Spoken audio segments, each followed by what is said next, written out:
In a city that never slept, a city of steel, smoke, and hurried footsteps, lived a small puppy named Pip. But Pip was different. He walked on two legs, not for show, not for a trick, but because life had pushed him onto them. He wore a tiny, torn shirt and pants covered in patches, old but always clean. Every single morning, as the first light painted the sky, Pip would look into a shard of a broken mirror, adjust his little clothes, and whisper to himself, "I have to try again today." His first stop was always the food market. The rich, warm smell of baking bread made his stomach twist with hunger. He'd gather his courage and step into a small grocery shop. But before he could even form a word, a loud voice would erupt. "Hey, get out of here." The shopkeeper would brandish a stick, his face a mask of anger. Pip would raise his small hands in surrender. "Sir, please, I can work. I can clean, I can sweep," but the words were always cut short. SMACK. The stick would hit the floor, inches from his feet. "Dogs don't belong in here." Pip would run. He'd try another shop, only to hear the same angry shouts. He'd cross to another street, greeted by the same chorus of rejection. "Go away, shoo, you dirty animal." By the time the sun was high in the sky, Pip had been chased from 7 different shops. His eyes weren't burning from the dust of the street, but from the sting of shame. He was just trying to work, to earn a meal, but the world only saw a dog where it shouldn't be. Tucked away behind a crumbling wall, inside a makeshift cardboard shelter, 3 tiny puppies waited. They were Pip's children, so small, so weak, their bodies trembling with hunger. "Papa," one of them would whisper as he returned empty-handed. Pip would force a smile that felt like it was cracking his heart in two. "Don't you worry," he'd say, his voice gentle. "I'll bring food soon. I promise." He'd turn away quickly, hiding the tears that threatened to fall, determined not to let them see his despair. His promise was a heavy weight, but it was also the only thing that kept him going. One day, his journey took him to the edge of the city, where a colossal building scraped against the clouds. The air was thick with the roar of machinery and the shouts of men. A large sign read, "Construction Site." This was a place of danger, of noise, of brute force. It was terrifying. But Pip took a deep breath, straightened his small back, and walked right in. A worker spotted him and burst out laughing. "Well, look at this. Is this some kind of joke?" Another one chimed in, pointing. "He's so small, he'll get blown away up there." The men jeered, but the site supervisor, a large man with a stern face, just stared down at Pip. His voice was gravelly. "You work, you don't talk, and you don't slow us down." "Got it." Pip nodded vigorously. That was all he needed. A chance. The work was brutal. Pip carried bricks that felt heavier than his own body, his muscles screaming with every step. He climbed towering metal ladders that shook violently in the wind, each rung a test of his resolve. He had to balance on thin wooden planks, hundreds of feet above the ground, where the cars below looked like tiny, crawling insects. His legs trembled uncontrollably. He knew one slip, one moment of lost focus, and it would all be over. But then he would think of his children, their hungry faces, and their soft whispers of Papa, and he would tighten his grip. "I can't fall."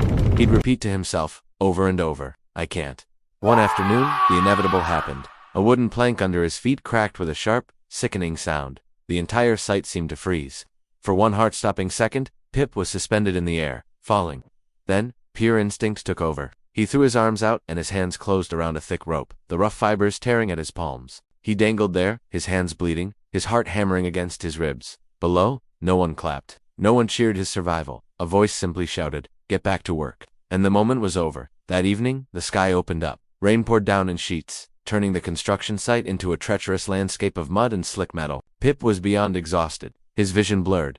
His body ached with a pain so deep he could barely feel his own limbs. He took one last faltering step and collapsed into the mud.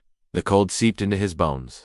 Rain mixed with the silent tears on his face. As the other workers packed up, one of them glanced down at his small, still form and muttered, "Useless dog." They left him there. Alone in the storm, late into the night, long after the others had gone, an old night guard made his rounds. He found Pip lying in the mud, shivering. The guard didn't shout. He didn't kick him. Instead, he knelt down, and with a kindness Pip hadn't felt in so long, he quietly placed a piece of bread beside him and gently draped his own warm jacket over the puppy's small body. Pip slowly opened his eyes, the warmth a shocking comfort. "Thank you," he whispered, his voice barely audible. The old guard just smiled, a soft, tired smile. "Some heroes don't wear uniforms," he said quietly, before continuing on his patrol. Days turned into weeks. Fueled by that single act of kindness, Pip kept working. He never complained. He never begged. He just did his job, day in and day out, earning his keep one brick at a time. Then came the day that changed everything. A massive steel beam, hoisted high above, suddenly slipped from its crane harness. It came plummeting down, directly towards a worker who had frozen in terror. His face turned to the sky in disbelief. In that split second, Pip didn't think. He acted. He launched himself forward, pushing the man with all his might. The worker stumbled back, out of the way, just as Pip took the full, crushing impact of the beam. Pain, white-hot and absolute, exploded through his body. But the man was safe. An eerie silence fell over the entire site. Then, chaos. The supervisor was the first to reach him. "You saved him," he said, his voice filled with awe.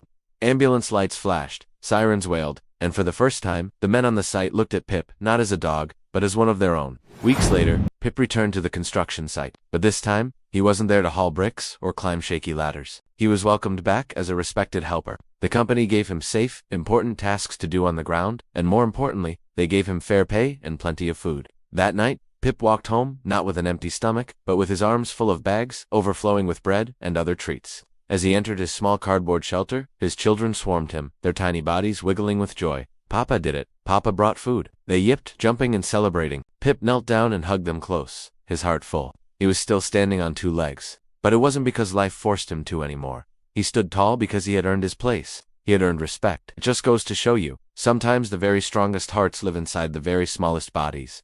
Thanks for watching. If this story touched your heart, please consider liking and subscribing for more. See you next time.